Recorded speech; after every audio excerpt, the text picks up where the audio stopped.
रहे, अमर रहे, अमर रहे। बाबा साहब अमर हैं, अमर रहे, अमर रहे। परम सम्माननीय आज के इस गरिमामय कार्यक्रम में मंचासीन आज के कार्यक्रम के अध्यक्ष सम्माननीय श्री बरकड़े सर, हमारे मंचासीन जिला पंचायत जबलपुर के पूर्व उपाध्यक्ष और समाज में निरंतर अपनी समाज को पहचान देने वाले सम्माननीय श्री खिलाड़ी सिंह आर्मो जी, सम्माननीय हमारे जबलपुर से पधारे हुए हमारे समाज के गौरवान्वित पदाधिकारी, सम्माननीय हमारे आर्मो सर, सम्माननीय हमारे अभी जो अपनी बात कर रहे थे सम्माननीय टेकाम जी, सम्माननीय हमारे आज के कार्यक्रम के आयोजक जिनका निश्चित रूप से सतत रूप से प्रयास रहा है, सम्माननीय श्री IAS परस्ते जी, मंच का संचालन कर रहे सम्माननीय हमारे मरावी सर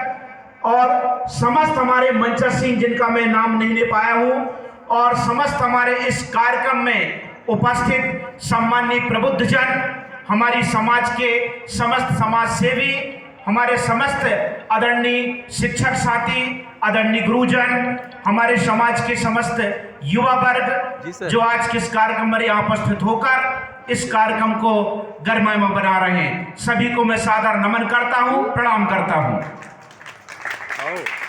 मैं नमन करता हूँ रानी दुर्गावती जयंती हमारे पूरे भारत देश में जी। जिन्होंने नारी शक्ति के रूप में अपनी पहचान दिलाकर इस समाज को गौरवान्वित किया, वीरांगनी रानी दुर्गावती जी को नमन करता हूं। हमारे पथ प्रदर्शक, हमारे महामानव, जिनके कारण आज हम इस मंच में कुछ बोल पा रहे हैं, जिनके कारण आज हम इस मंच में खड़े हैं, परम सम्माननीय डॉक्टर भीमराव अंबेडकर जी। साथियों, आज बहुत ही महान दिवस है।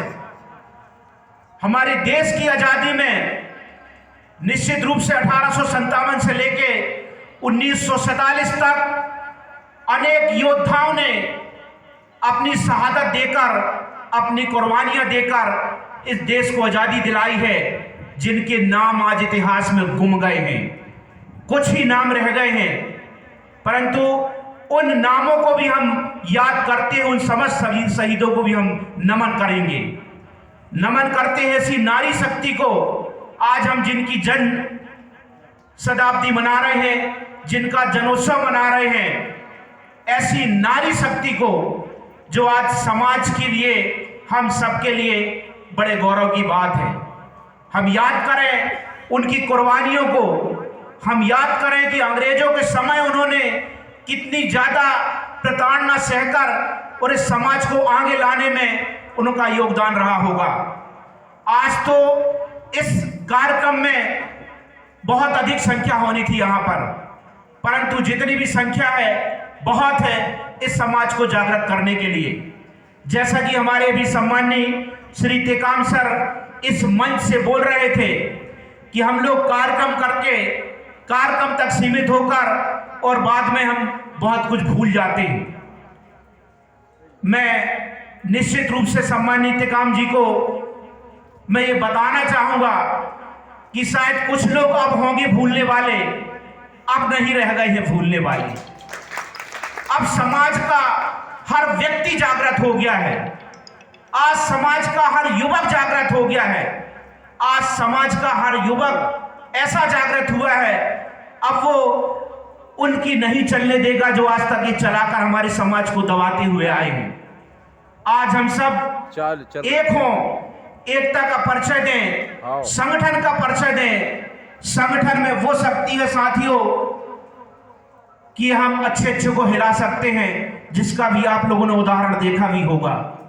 आपने देखा होगा विश्व आदिवासी दिवस में किस प्रकार से यहाँ पर इकट्ठी हुई जनता, हमारे सम्माननीय भाई जगदीश जी यहाँ पर उपस्थित हैं, सम्माननीय बहुत से समाज की यहाँ पर उपस्थित हैं, कैसा उनने आक्रोश दिखाया, कैसा उनने अपनी बात रखी। हम इकट्ठे हुए अपने भारत बंद कार्यक्रम में, पूरी समाज ने अपनी शक्ति दिखाई। वो शक्ति आज विश्व मंच तक नहीं रह गई है, वो शक्ति वो जो हमारा उद्देश्य है वो गांव-गांव तक पहुंच गया है। हमारा अनुसूचित जाति अधिकारी कर्मचारी संगठन भी अब सदैव इसी दिशा में काम कर रहा है। हमारे प्रांत अध्यक्ष वरिष्ठ आईएएस सम्मानित जी एन कंसोडिया सर कहते हैं कि अब हमारे लिए कुछ जागृत होने की जरूरत नहीं है, हमको तो बाबा साहब ने इतना दे दिया है, हम तो उनकी ऋणी हैं। अब हमको बाबा साहब के उन भारत के सपनों को उनको साकार करना है जिसमें बाबा साहब ने कहा था कि यदि आप मेरे संविधान के कारण पढ़ लिख कर कुछ बन गए हो तो आपका ऋण रहेगा आपके समाज के ऊपर। आप जहां कहीं भी हो, चाहे शिक्षक बन के हो, चाहे नेता बन के हो, चाहे कर्मचारी बन के हो, आप जहां कहीं भी हो, आप अपनी आवाज से उस सोए ही समाज को जागृत करें जिसका हमारा उद्देश्य है कि आज हमारे जो अधिकांश हमारे आदिवासी समूह है, आदिवासी भाई बहन है जो नहीं पढ़ लिख पाए हैं, उनको समाज की मुख्य धारा से लाना है, शिक्षा की मुख्य धारा से लाना है।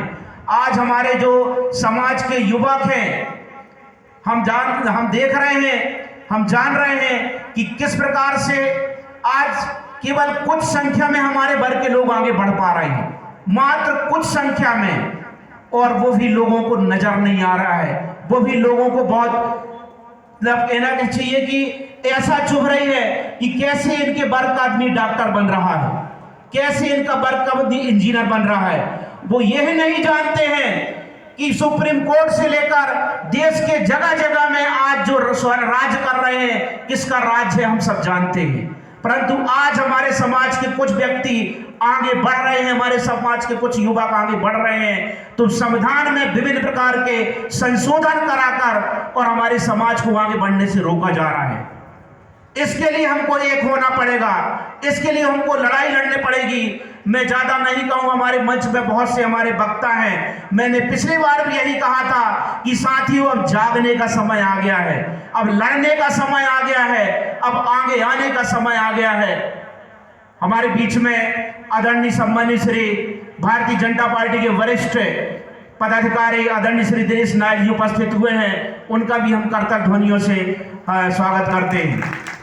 मैं अपनी बात को आगे रखते हुए कहना चाह रहा हूं कि आज हमारा समाज का हर युवा, हर व्यक्ति अब इसको जागृत होकर अपनी लड़ाई में आगे रहना है। हमको हमारी जो विरासत है, हम अपने राजा रघुनाथ शाह की बात करें, चाहे शंकर शाह की बात करें, चाहे हमारे तंता भील जी की बात करें, चाहे हमारी वीरांगनी रानी दुर्गावती जिनका हम जन्म मना रहे हैं, इनके जन्म दिवस का मनाने का ये सपना, ये जो संकल्प तभी सार्थक होगा जब हम जितनी कुर्बानियां उनने देकर इस देश की आजादी में अपना योगदान दिया है, हमको तो देश आजाद मिल गया है। अब हमको ये काम करना है कि उन लोगों को जागृत करना है, उन लोगों को आगे लाना है जो समाज के लिए आगे आ सकते हैं, समाज के लिए कुछ कर सकते हैं। इस समाज में हमको एकता लाना है, संगठन दिखाना है, आगे बढ़ना है। अजाक संगठन आपके साथ में है, आपके हर एक कार्यक्रम में, समाज के हर कार्यक्रम में साथ में है। मुझे खुशी है कि हमारे अजाक संघ के पूर्व अध्यक्ष रहे सम्मानित श्री आईएएस परस्ते जी, जो कि बहुत दिनों से हमारे कुंडम से बाहर थे, अब कुंडम में आ चुके हैं, और हमारा अजाक संगठन भी अब पुनः जागृत होकर एक बार वैसा ही काम करेगा जैसे हमने आज 15 साल पहले भी अपनी पहचान बनाई थी। आज पुनः वो समय आ गया है, आदरणीय परस्ते जी से मैं अनुरोध करता हूं कि अब पुनः वो समय आ गया है कि हमको एक होकर जगह जगह गांव-गांव जाकर हमको अपने समाज को जागृत करना है, अपनी लड़ाई में हमको उनको शामिल करना है, ताकि संविधान विरोधी जो लोग हैं, हमारे संविधान को बाबा साहब ने दिया, हमारे संविधान को हमारे पूजनीय बाबा साहब ने इसलिए दिया कि जब तक ये आगे नहीं हो जाते, जब तक ये समाज में समान नहीं हो जाते, तब तक इनको आरक्षण दिया जाएगा। परंतु हमारे जो लोग वाग, हमारे जो यहाँ के बहुत ही परम सम्मानीय है, कहना चाहिए हमारे देश के, उनको ये नजर आ रहा है कि अब तो आदिवासी हरिजन बहुत बढ़ गए, बहुत आगे हो रहे हैं, इनको जरूरत नहीं है। परंतु वो आंख खोल के जरा देखें कि आज सुप्रीम कोर्ट में नजर डालें, हमारा एक भी जज वहां पर नहीं है। हाई कोर्ट में हम नजर डालें, हमारे समुदाय का एक भी जज वहां पर नहीं है। कैसे हमको न्याय मिलेगा? कैसे हमारे इसको जो अभी उपवर्गीकरण किया है कैसे नहीं होगा? कौन है रोकने वाला? तो वहां तक, हाई कोर्ट तक, हमारे सुप्रीम कोर्ट तक हमारे लोगों को पहुंचाना होगा, उच्च पदों को पहुंचाना होगा। जब ही पहुंचा पाएंगे जब एकता रहेगी, संगठन रहेगा, और संगठन के साथ में सब लोग, हम लोग बराबर मिलकर काम करेंगे। बहुत बहुत धन्यवाद। मैं अब ज्यादा ना बोलते हुए हमारे और भी अतिथि हैं उनको मौका देना चाहूंगा। अंत में मैं इतना ही कहूंगा, सब एक रहें, एकता का परिचय दें, संगठित रहें। कोई ताकत नहीं है जो हमको हिला पाएगी।